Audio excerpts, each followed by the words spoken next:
Welcome back to the Time for Heroes podcast. Right, this week on the podcast, I have Joe Stoker, frontman of the Rifles, and he's just brought out his debut solo album, which came out on Friday the 1st of September. So we're going to touch on that, and we're going to go back and talk about Joe's early life and career within the Rifles and what's coming up in the future. So, as I say, Joe, just take us back to your early life growing up. Whereabouts you're from, and what life was like for a young Joe Stoker. Okay. Well, I'm from Chingford.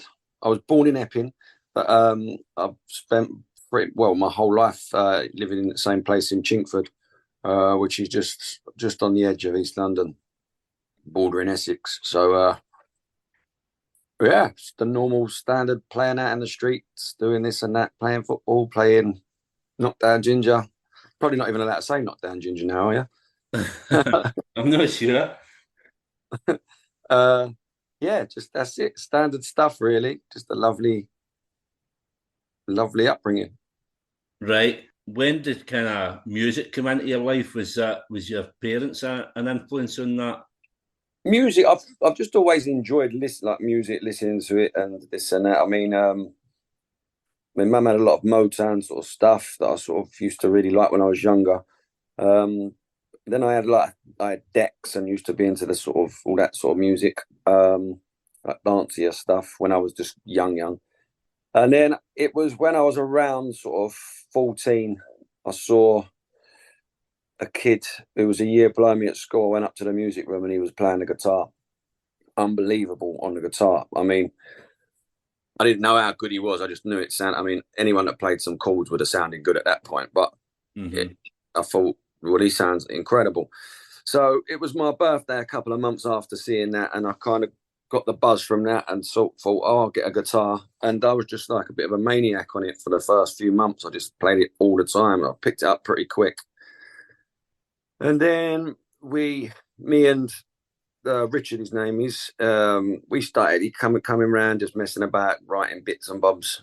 And it just spurred on from there. But it turns out now Rich, who I thought was a really good guitarist, because he not only did he audition for Guns N' Roses, he's Judas Priest's guitarist.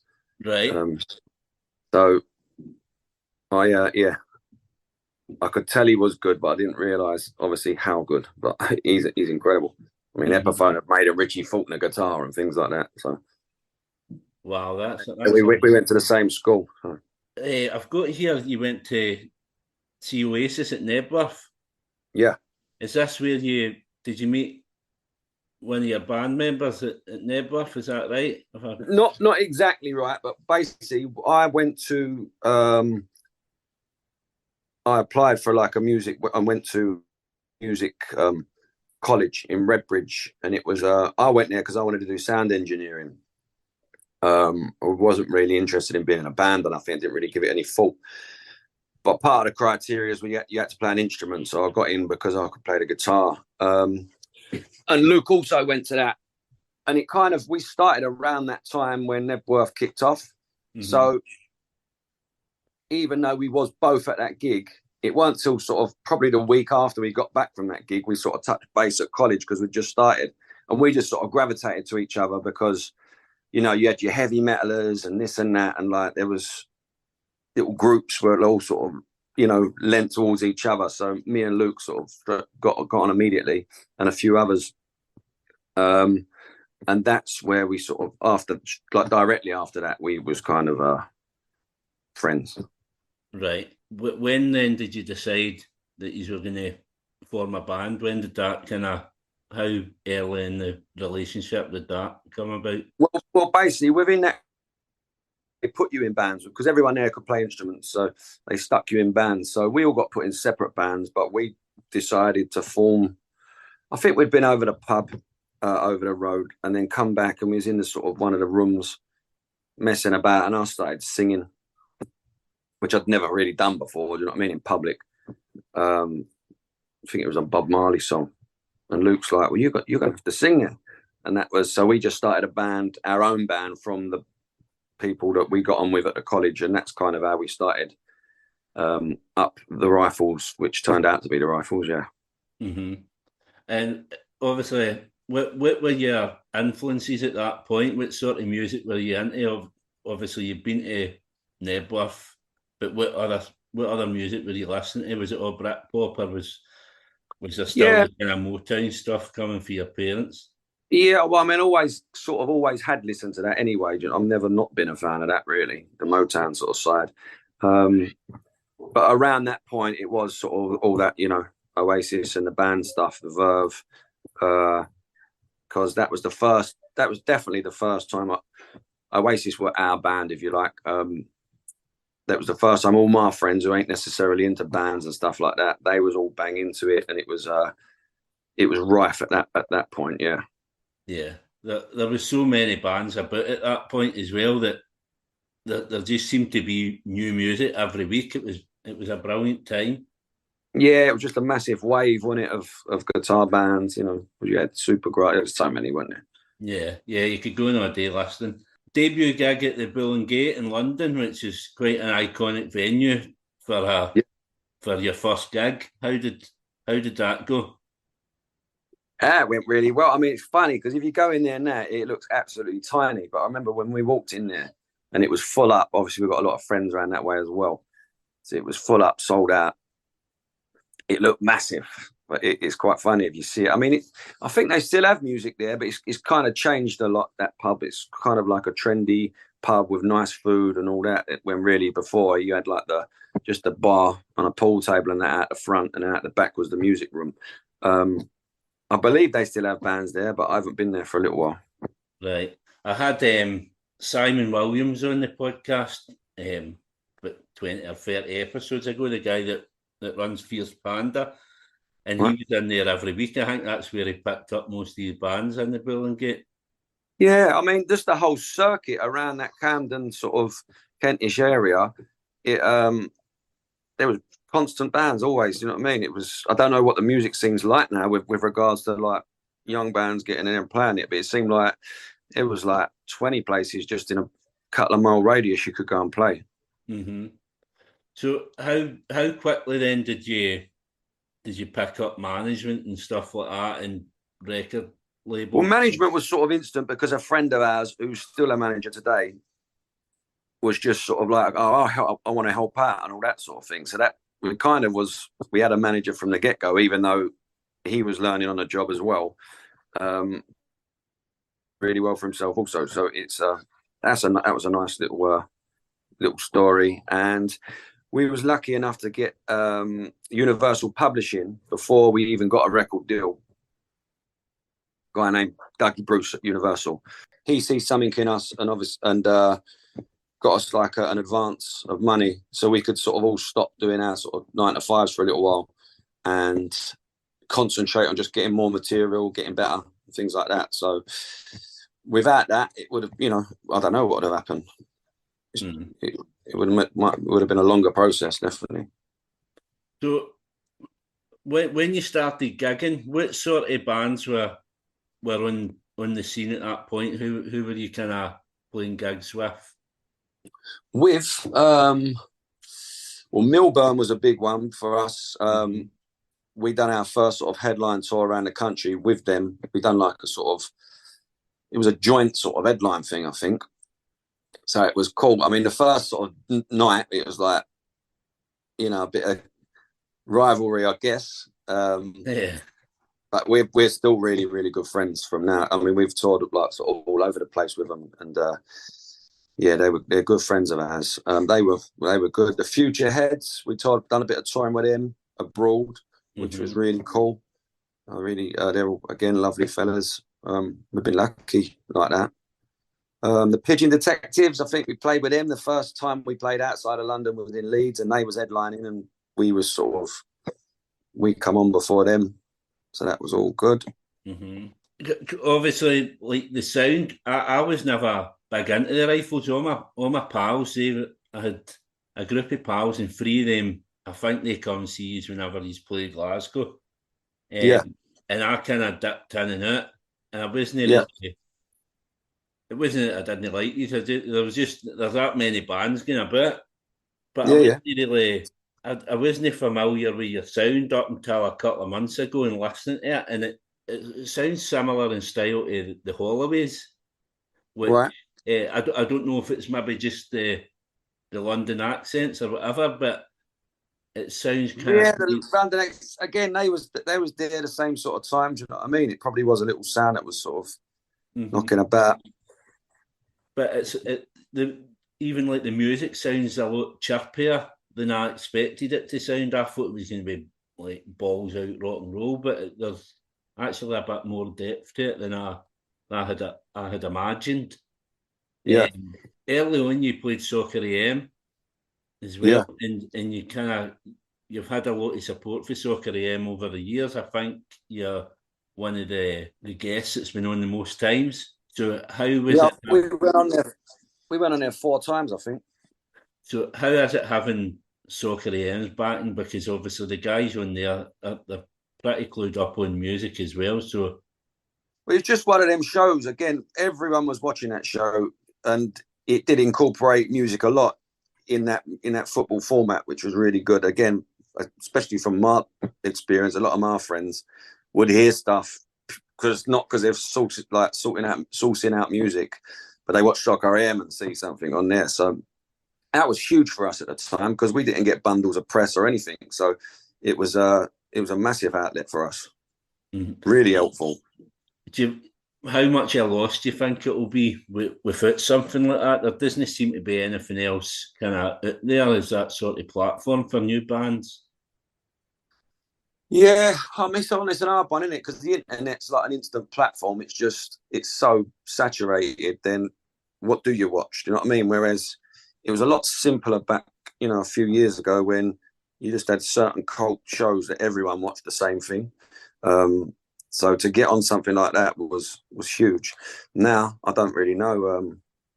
Like I said, it's very easy to put your stuff out there. It's just how people find out about it is the tough thing, I guess. Yeah. So looking on like the albums with the Rifles and a lot of bands around about your time, kind of they would have a couple of big albums and then die away. Whereas with yourself, kind of as the albums have come out, you have charted higher and higher each time. Why do you think there's that difference? Why do you think you've been Um, able to progress I, better? fan base is a huge one, and I think what's cool about makes it stronger is it's predominantly word of mouth. So it's not a hype. It wasn't ever. We've never been hyped. It's never been a hype thing. So I think people feel a lot sort of more connected and stronger about a band if they feel like they've discovered the band. Do you know what I mean, sort of thing. And a lot of our fan base, it'll be a case of them telling their friends, and then their friends coming, and then it grow like that. And Mm-hmm. and that's how we've had to do it. And which is a long road. It's a more of a struggle, that because it's a lot more gigs and this and that. But I think ultimately it gives you a much more solid fan base. So I guess once they were fans, it didn't seem to drop off. It just kept slowly picking up. So maybe it's something to do with that. Right. One thing that I forgot to ask actually, 2007, just after your debut album came out, you played the Forum in London, and Yeah. Paul Weller came on stage. Hmm. How was it playing with somebody like him? Probably like the biggest highlight to date. It's incredible, really. The fact that we was just a young band just starting out. I mean, again, you've got to give him all the credit because he don't need the rifles. You know what I mean? He didn't need to do that. He didn't, but he's just one of them people. If he likes something, he'll embrace it because he Yeah. likes it. He's not doing it for any kind of his own benefit at all. Not in a media sense. So it's incredible that he sort of give us a nod, heard the stuff, liked it, and thought, fuck it, I'll be involved with some of this. And yeah, it was amazing, absolutely amazing. I mean, it was more daunting when he come down to the rehearsal room, because then it's just us then, do you know what I mean? But the gig was brilliant. I mean, the roof went off.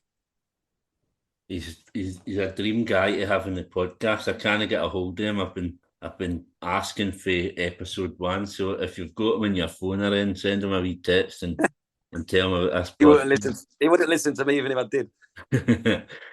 I think it's safe to say he's strong-minded. I don't think he'll do it if I ask him.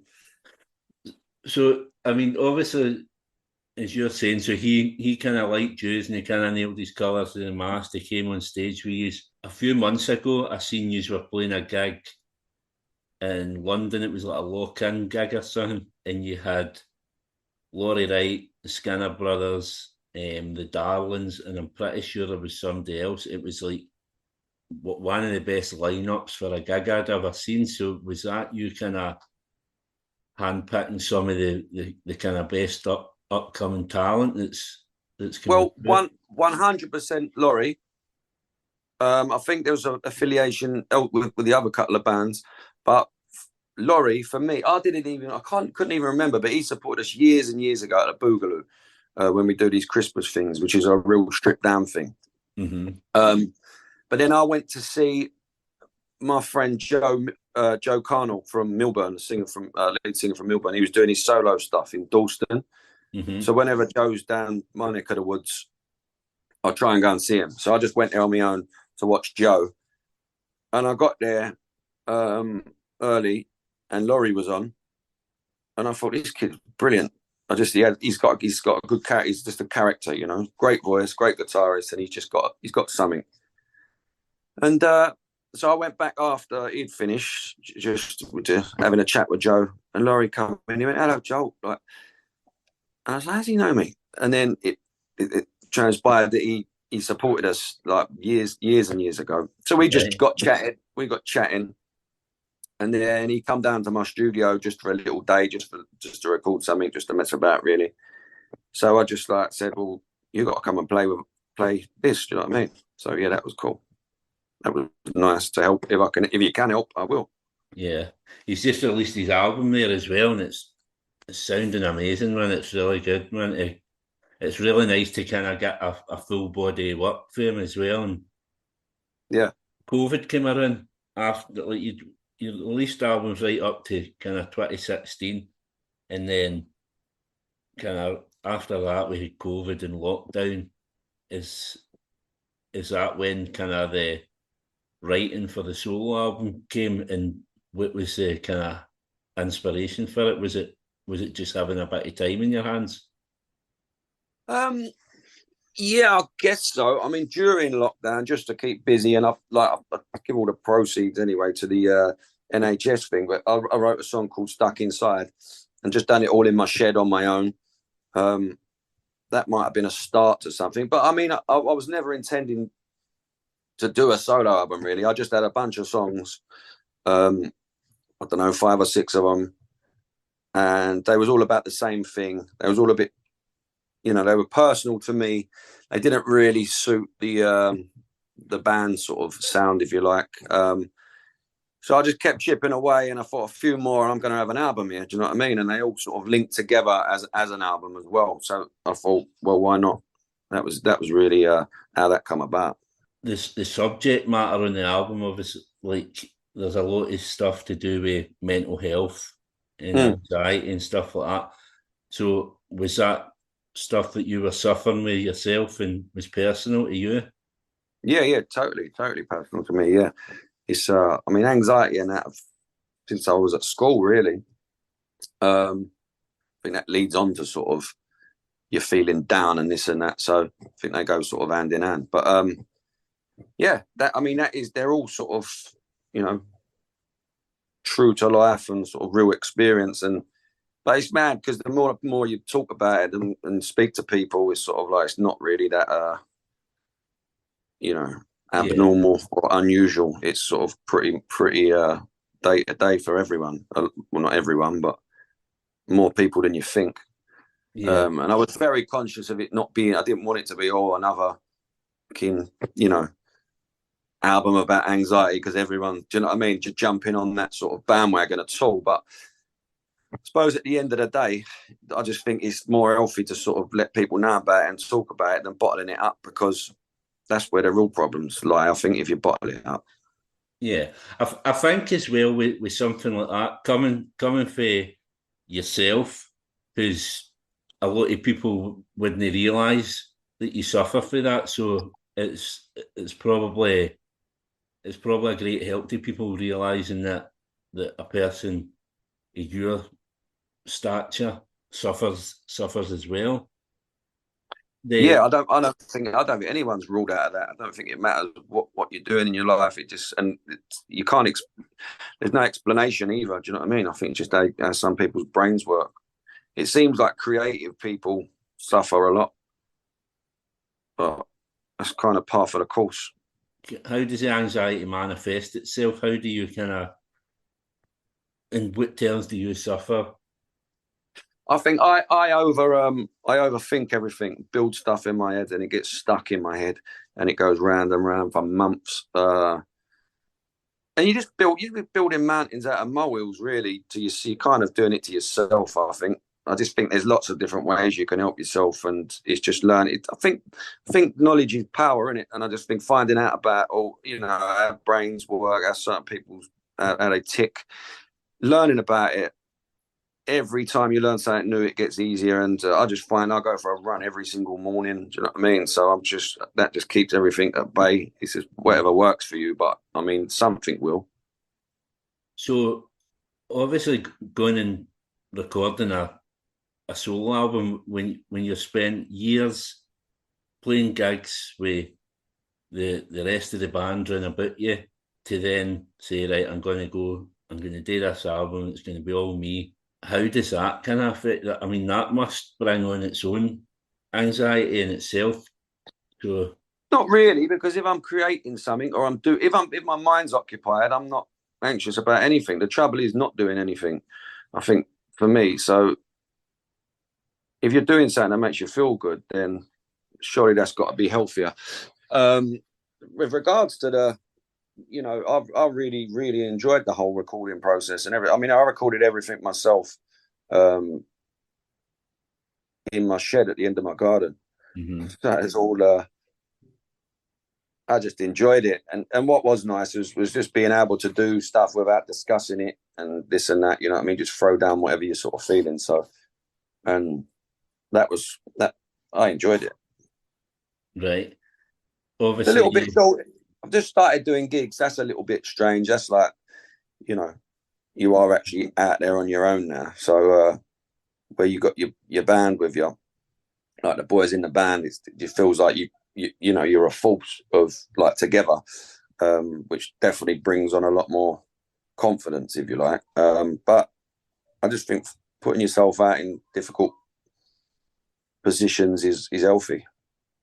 You only get sort of stronger from it. So yeah. So obviously you mentioned that gigging. So you supported Liam Gallagher last month. yeah. So one of your first gigs is solo, and you're supporting one. Yeah, not a bad one to get for your first one, eh? Yeah. So how was that? How did that go? It went great. I mean, it was completely out of the blue. I think I know sort of Debbie, who's Liam's partner. She used to work for our management company years ago. Her sister's doing the press for my album. Yeah. So, and they're very close knit. So obviously, I'm guessing Katie has shown it to Debbie and Liam. Liam heard it, and obviously must have liked it because he asked me to support him. So, but it was totally out of the blue. He wasn't pitching for anything. It come completely from him, and which is even lovelier for me. And then it was obviously a little bit daunting, quite a tough gig, playing in front of like a massive Liam strong fan base. Also playing songs no one's ever heard, and first time doing it solo. Quite a tough one, but I mean, it couldn't have gone any better from my viewpoint, because it was full up. Everyone seemed like they was listening. Obviously, no one was singing because no one had heard the songs before, but it was cool, and it couldn't have gone any better. Yeah, there'd be a lot of crossover with Rifles fans and Oasis You'd like, fans, I'd imagine. you would think there would be some Rifles fans within the Oasis fan base, definitely. Yeah. Yeah. So obviously the album came out on Friday there. What would you consider to be highlights of the album? What songs are you most happy with? I know. I mean, I'm totally happy with all of them. I really am. And to be honest with you, I wasn't, like I said before, I've never really sort of thought about it, writing an album until, it was nearly done and thinking I've got an album, like I was telling you earlier.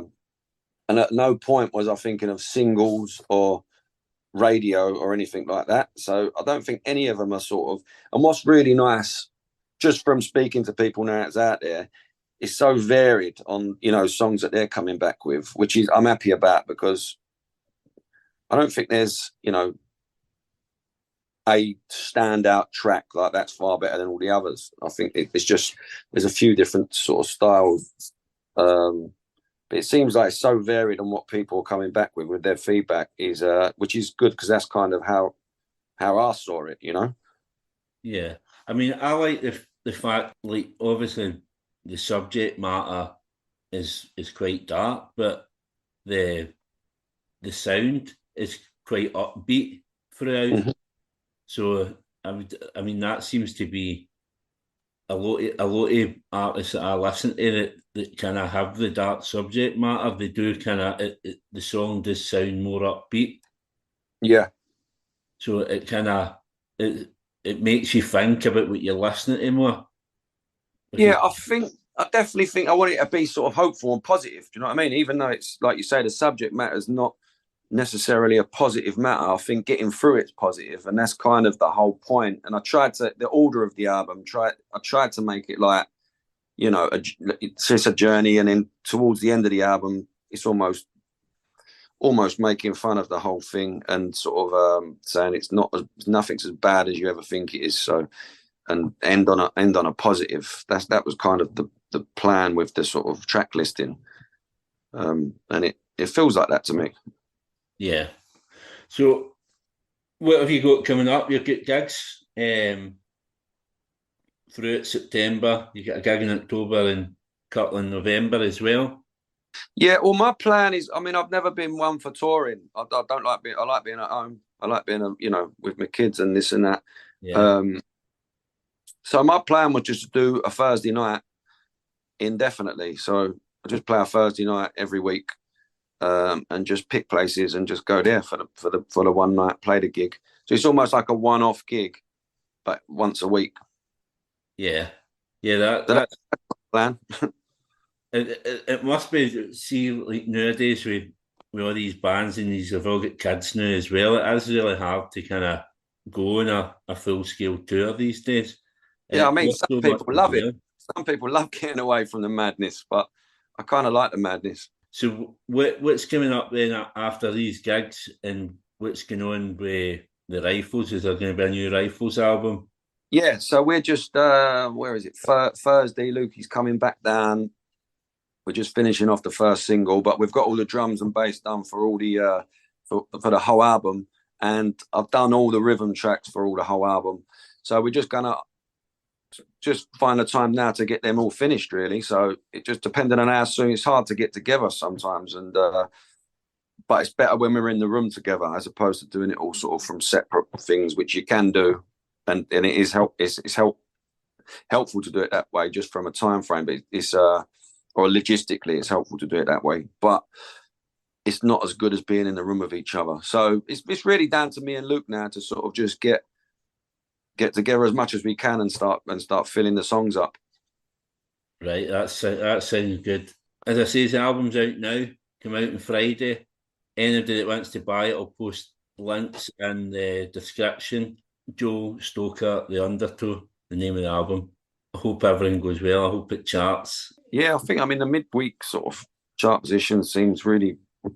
I wasn't even thinking about chart positions or anything, but it's gone in pretty high. So I'm happy with that.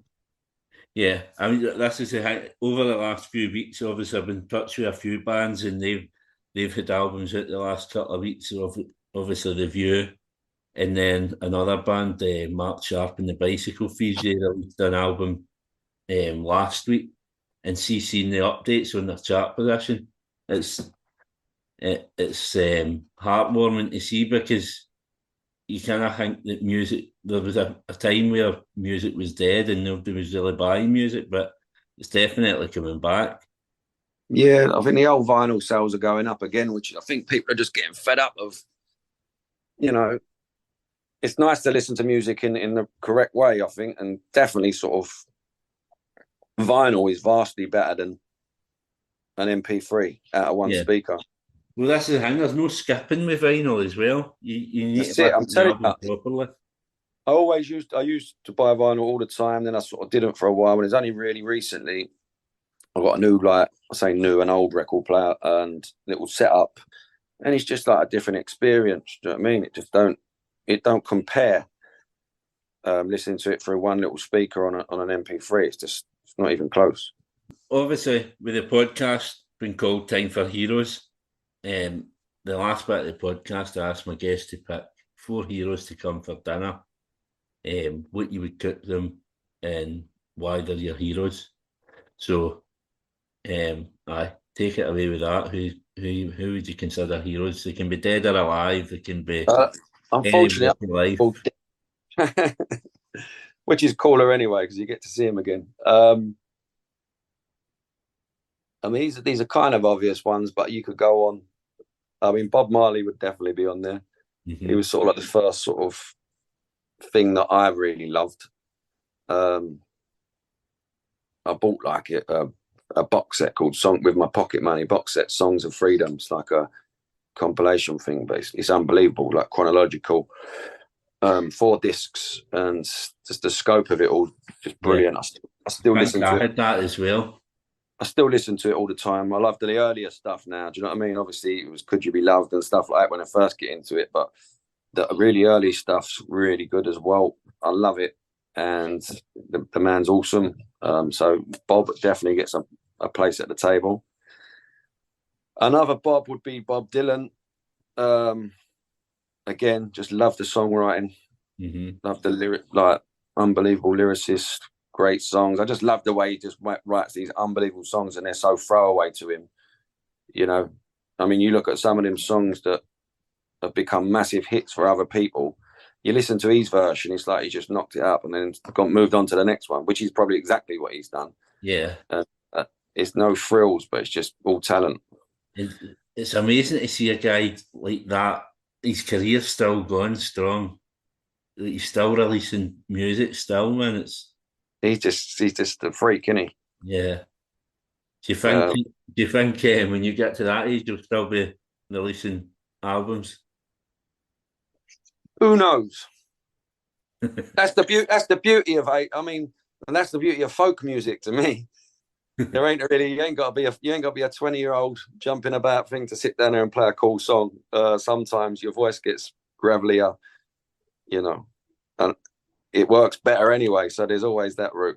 Yeah. And I love it now also. So yeah, Bob Dylan, Bob Marley. All right, that's it for Bob's. I'm just thinking of the stuff I was really into growing up, like when I started buying the vinyl. The Doors was always on there. I'm pretty sure Jim Morrison would be an awesome person to have around your house for dinner. Mm-hmm. He would definitely liven it up. He'd be good. Yeah. Again, great band. Yeah, I'm looking at see these choices. I'm pretty sure, like, this is my pal's record collection when we were growing up. I mind going to my pal's house, and this was like all the music he was big into. Yeah, when we were young. Yeah, I doubt we were alone with them. I'm waiting to hear what your 4th choice is, because see if it's who I think it is. I'm pretty sure you might have been my pal's doppelganger. Okay, well, this is gonna. Now you put me on the spot. Now I'm thinking about it now. I mean, Jimi Hendrix was always a massive. He was the person I got into guitar. you know, like I said, my friend Richard, he just played Jimi Hendrix stuff like it was him playing it. And that was the first thing I really got into, just from a guitar point of view. I just tried to learn Jimi Hendrix stuff the whole time. Mm-hmm. So it's a toss-up between him and maybe Dave Gilmour, just purely because Dave Gilmour's alive. It'd be nice to have them both then. Oh, well, I will. Well, what I'm going to do anyway, I'm going to make a paella, right? Right. Because that's me. I love cooking a paella. I've cooked loads of like for my families and all that, and it's just a good meal to have when there's lots of you. So you just dig in, put it in the middle, and it looks awesome. Yeah, I'll just get a bigger paella dish and have Dave Gilmour and Jimi Hendrix there then. Brilliant. Obviously, this will probably go as episode 2 of season 2. So my last season, I've done 50 episodes, and I've done a wee league table at the end. John Lennon was top. See, that's the fun. I mean, it's you could have just done the Beatles as the 4, but then also at the same time, I wouldn't want to pick one and not the other, so I left the Beatles out of it. Yeah, but it's refreshing to hear people not picking them. Yeah. So, I mean, Bob Dylan, I don't think Bob Dylan even made the top 10. I don't think any, obviously Bob Marley, Jim Morrison, Dave Gilmour, Jimi Hendrix. I don't think Jimi Hendrix even get picked last year. So you're right in a few wrongs with these picks. Yeah, absolutely I am. I just don't like paella. Yeah. Everybody must like paella, man. Paella is one of the best dishes going. I just the best if you got people around. I make it at least once a week. Yeah, just not for that clientele. Absolute pleasure having you on, and hope all goes well with the album. Hopefully it charts well. As I say, I'll post all the links to the album for people if they want to go and buy it. Is there any other links you would like posted? Not really, just my website, I guess, which is just Joel Stoker, I think, official. Right. Well, yeah, I think it's just joelstoker.co.uk, I think. Yeah, so I'll post that. But everybody that's listening, go and buy Joel Stoker's album, The Undertow, out now. Thanks very much for coming on, mate. Cheers, mate. All right, have a good day, man. I hope you all enjoyed this episode of Time for Heroes podcast. If you would like to get in touch, the best way is on the Facebook page, Time for Heroes podcast, or on Instagram at Time for Heroes podcast, or Twitter at Time for Heroes P1, or drop me an email at timeforheroespod@gmail.com. You'll find Time for Heroes on all podcast platforms, including Spotify, Apple, Google and Amazon. Please leave a review where you can, share with others, and more importantly, enjoy.